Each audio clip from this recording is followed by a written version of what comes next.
Previous এপিসোডে আমরা কি দেখেছি, ন্যূনতম অর্থাৎ নদী পারাপার সংক্রান্ত আমরা বেসিক কনসেপ্ট সম্পর্কে কিছুটা হলেও ধারণা পেয়েছি, এবং আজকের এই এপিসোডে আমরা কি দেখব, ন্যূনতম সময়ে কিভাবে নদী পারাপার হতে হয় সে সম্পর্কিত কনসেপ্টটা ক্লিয়ার করার চেষ্টা করব, এবং এই সংক্রান্ত আমরা কিছু প্রবলেমে দেখব। সো এগুলো তোমাদের এসএসসি বলো, এডমিশন বলো, সব ক্ষেত্রে তোমাদের অনেকটা অর্থাৎ হেল্পফুল হবে বলে আই হোপ। সো দেখো, আজকে আমরা দেখব অর্থাৎ ন্যূনতম সময়ের এই কথাটা সিগনিফিকেন্সটা কি, অর্থাৎ আমাদের কি করতে হবে, টাইমটা কি হতে হবে, মিনিমাম হতে হবে। অর্থাৎ আমাদের টাইমটা কি হবে, টাইমটা যদি মিনিমাম করতে পারি, দ্যাটস হয় আমরা কি করতে পারবো, সেক্ষেত্রে আমরা ন্যূনতম সময় কাউন্ট করতে পারবো।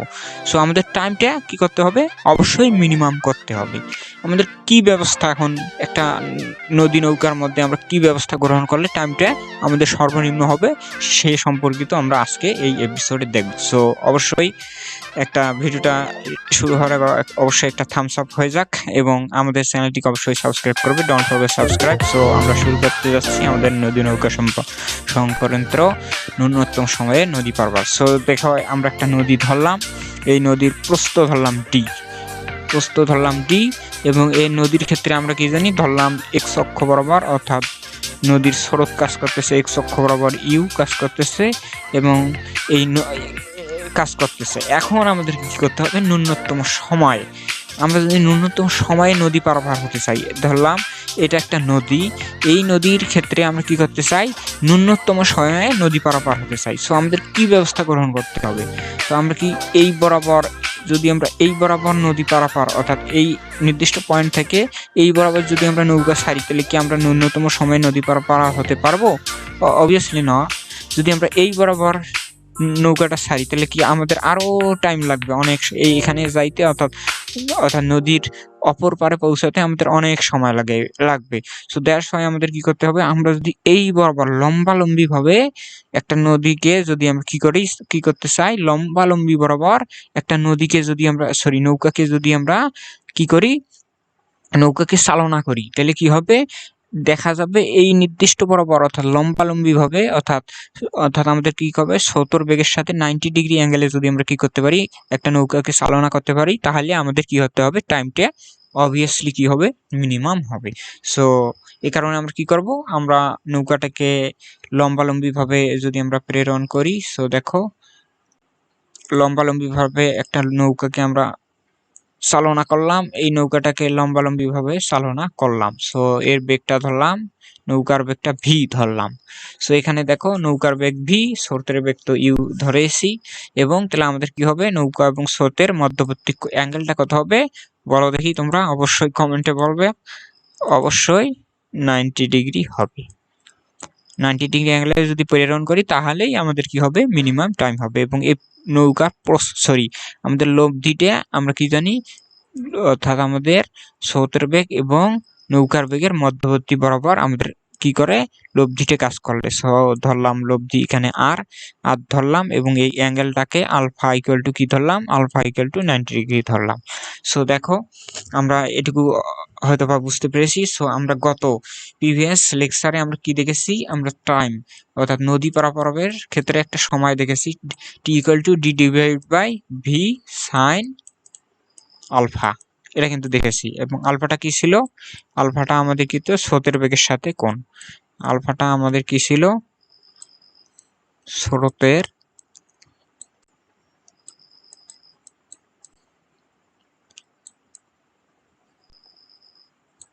বেগের সাথে কোণ, স্রোতের বেগের সাথে কোণটা ছিল, এটা কিন্তু আমরা দেখেছি। এই কারণে আমরা এই 90 ডিগ্রিকে আলফা হিসেবে কাউন্ট করেছি। সো দেখো, আমরা এইটুকু তো জেনেছি প্রিভিয়াস লেকচারে এ সম্পর্কিত। তোমরা যারা এখনো ভিডিওটা দেখোনি, অবশ্যই কি করবে, এই ভিডিওটা অবশ্যই দেখবা। সো এখানে দেখেছি। সো এখান থেকে দেখো আমাদের কি করতে হবে, টাইমটা মিনিমাম করতে হবে। এখানে যদি আমরা টাইমটা মিনিমাম করতে চাই, এই টাইমটা যদি আমাদের মিনিমাম করতে হয়, তাহলে আমাদের কি করতে হবে, আমাদের টাইমটা মিনিমাম করতে হলো, অর্থাৎ এখান থেকে আমরা কি জানি, এটা প্রপোর্শনাল টু, অর্থাৎ ডি ডিভাইডেড বাই, অর্থাৎ নদীর প্রস্থ তো ফিক্সড, অর্থাৎ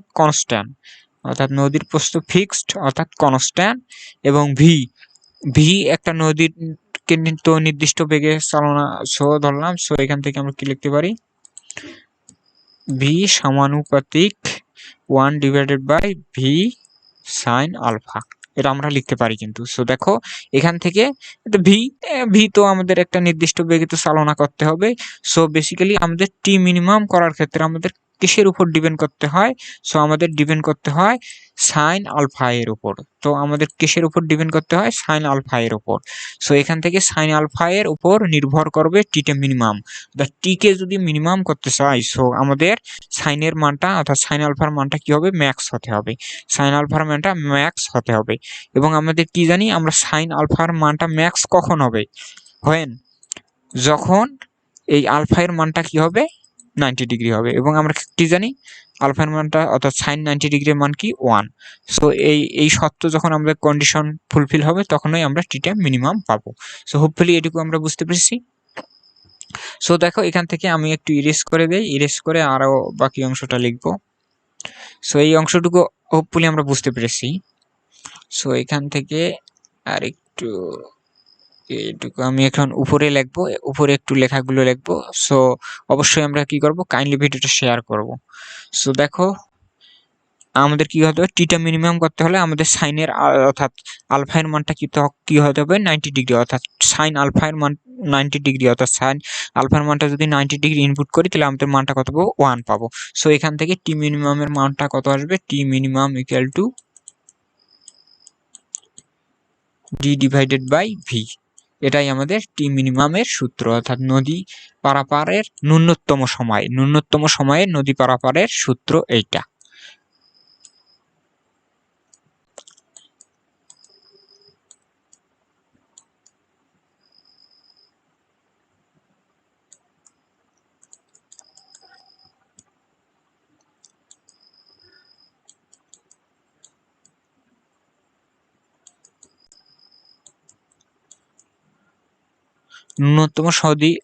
ন্যূনতম সময়ে নদী যদি পারাপার হতে চাই তাহলে এই কন্ডিশনটা আমাদের ফুলফিল করতে হবে, অর্থাৎ t minimum equal to d divided by v. এই সূত্র যদি পূরণ হয় তাহলে আমাদের কি করতে হবে? ন্যূনতম সময়ে নদী পারাপার হতে পারবো। সো ন্যূনতম সময়ে নদী পারাপারের ক্ষেত্রে সময়টা দেখলাম, এবং ন্যূনতম সময়ের ক্ষেত্রে লব্ধি বেগটা কত হবে? অর্থাৎ লব্ধি বেগটা যদি আমরা আর ধরি, আর লব্ধি, অর্থাৎ লব্ধি বেগ আরটা কত হবে? সো লব্ধি বেগটা এখান থেকে দেখো এই ত্রিভুজটাকে আরেকটা যদি একটু ইরেজ করে দেয়। সো দেখো এই ত্রিভুজটাকে একটু ইরেজ করলাম। সো দেখো এখানে দেখো একটা অ্যাঙ্গেল ক্রিয়েট হবে। সো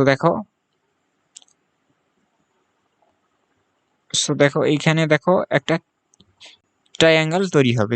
দেখো অর্থাৎ এই বেগটাই মূলত এই বেগটা, অর্থাৎ প্রস্থ, অর্থাৎ নৌকার বেগটা একটা স্রোতের বেগ তো ইউ দেওয়া আছে, এবং এই কোণটা দেওয়া আছে আলফা, আমরা তো ধরেছি আলফা ইকুয়াল টু 90 ডিগ্রি, এটা তো ধরেছি।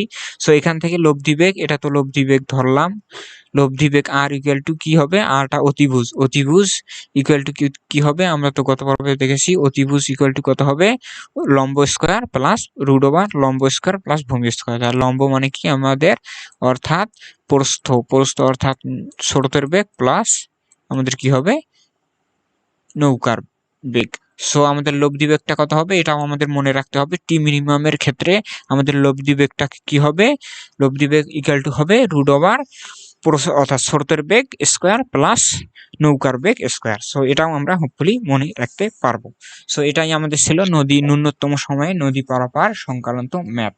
সো আমরা এখন কি দেখব? অর্থাৎ ন্যূনতম পথে কিভাবে নদী পারাপার হতে হয়, ন্যূনতম পথে অথবা লম্বালম্বী নদী কিভাবে পারাপার হতে হয় সে সম্পর্কিত আমরা কিছু প্রবলেম, কিছু কনসেপ্ট দেখব, এবং পরবর্তী এপিসোডে আমরা কি দেখব? এই সম্পর্কিত কিছু সৃজনশীল বা এডমিশন কোশ্চেন দেখব। সো হোপফুলি আমরা কি করব? এই ভিডিওটা অবশ্যই শেয়ার করব। So that's it for today. আল্লাহ হাফেজ।